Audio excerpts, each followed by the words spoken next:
Bonjour à tous et bienvenue effectivement à ces 24e rencontres cinématographiques ici à Dijon, organisées par l'ARP. L'ARP, c'est l'association civile des auteurs, réalisateurs et producteurs de cinéma. On parle ici pendant 3 jours lors de débats de télévision, de cinéma, d'internet, de l'avenir.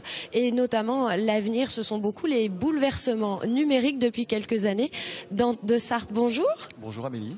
Vous êtes coprésident de l'ARP, organisateur de ces rencontres.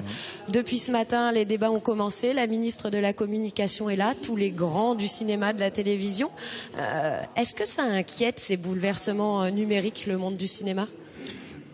Non, ça ne nous inquiète pas parce qu'on est à la pointe de ça. Hein. Le cinéma lui-même, il s'est transformé numériquement. Donc on est au contraire très pointu sur les sujets. En revanche, il faut accompagner cette transformation.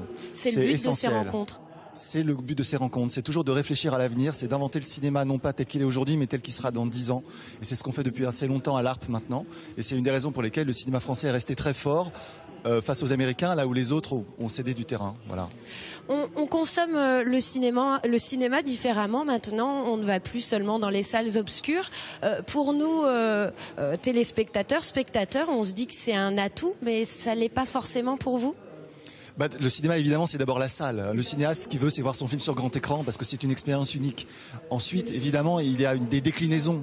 On voit les films à la télévision, on voit le film sur Internet, on voit le film en vidéo, en DVD, on voit le film en VOD maintenant et aussi en VOD par abonnement. Donc ce sont plein de déclinaisons du film qui finance aussi la production du cinéma. Et ça, c'est le modèle vertueux français qui fait que celui qui diffuse préfinance le film. Et c'est grâce à ça qu'on survit. Parce que si c'est uniquement la loi du marché pur, il n'y aurait pas 200 films français et des films multi-oscarisés comme on en a, ou des films qui ont la Palme à Cannes, on en aurait 10 fois moins. On imagine que du coup, s'il y a de plus en plus de supports, il y a de plus en plus d'argent, mais ça, c'est pas vraiment le cas. Alors l'argent, il y en a beaucoup, mais le problème, c'est aussi sa répartition. On s'aperçoit qu'il y a eu une sorte de bulle financière sur certains films qui sont presque surfinancés alors qu'ils ne nécessitent pas à l'écran, et d'autres qui sont pourtant très ambitieux artistiquement ont du mal à se faire. Donc il faut trouver, et c'est aussi notre rôle, un équilibre pour mieux irriguer l'argent.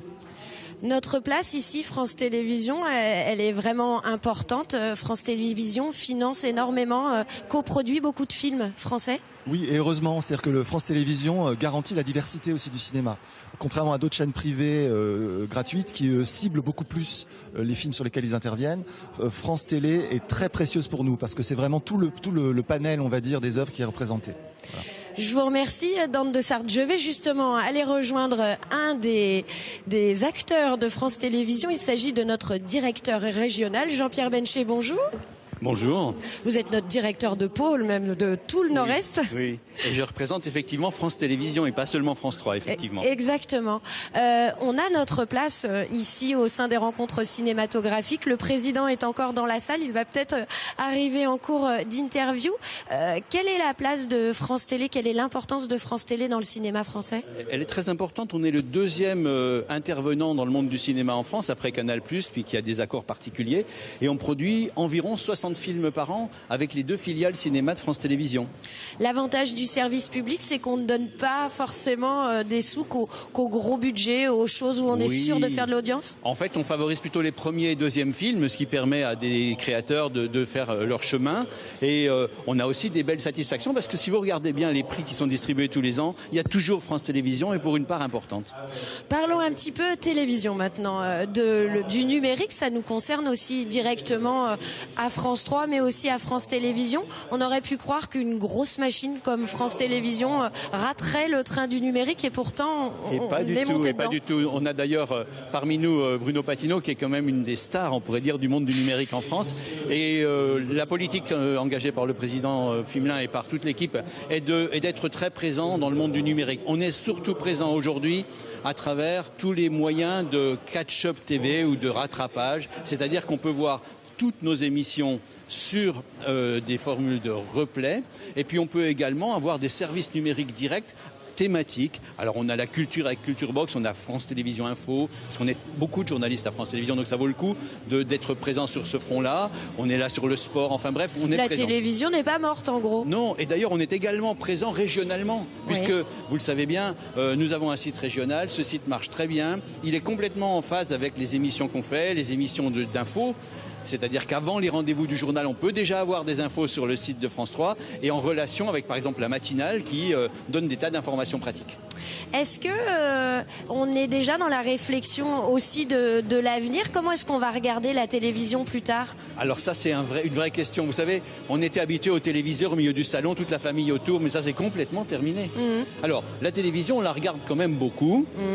98,6% des foyers ont la télévision, tous les deux, pas des foyers, des gens qui ont plus de 15 ans. Donc ceux qui disent qu'ils la regardent pas sont pas très honnêtes, parce qu'en réalité, il y a pratiquement personne qui n'ait pas de télévision à la maison. Bon, alors, ce qu'il y a qui change, c'est que la télévision, on la regarde soit en direct, soit en différé. D'accord. Comme on vient de le dire, en replay. Et alors là, France Télévisions a mis des tas de dispositifs, mais on n'est effectivement pas les seuls. Et puis il y a une deuxième chose, c'est que les jeunes regardent de moins en moins la télévision, disent-ils. C'est-à-dire qu'ils ne regardent pas ce grand écran dans le salon, ils n'ont pas envie d'être dans le salon avec les parents, et puis même ils ne vivent pas forcément avec leurs parents. Mais ce qui se passe, c'est qu'ils ont des tablettes, des smartphones, des tas d'outils numériques, et sans s'en rendre compte, ils regardent la télé parce qu'ils regardent des tas de choses qui sont produites pour la télévision. Et nous, en région, on s'inclut aussi dans ce dispositif avec des applications d'infos notamment. Alors, par exemple, nos téléspectateurs d'aujourd'hui pourront revoir cette émission s'ils ont un outil mobile sur leur tablette, parce qu'il y a une application France 3 Régions et ils peuvent regarder les émissions à tout moment dans la journée. Donc on est vraiment là-dedans et on y est complètement. Merci Jean-Pierre Bencher pour cette petite explication de ce qu'est la télé d'aujourd'hui. On doit rester confiant quand même du coup. Ah oui, oui. D'abord, on a une image très favorable, on le constate à chaque fois. On a des audiences encore très très fortes. Vous savez que la télévision régionale, c'est une des meilleures audiences de la télévision, tout compris. Merci. Bon voilà, on s'est fait un petit peu de publicité à nous-mêmes, mais sachez que, vous l'avez bien compris, on peut se retrouver sur nos antennes, sur Internet, en replay, et tous les jours quand même en direct. Merci Amélie, à bientôt.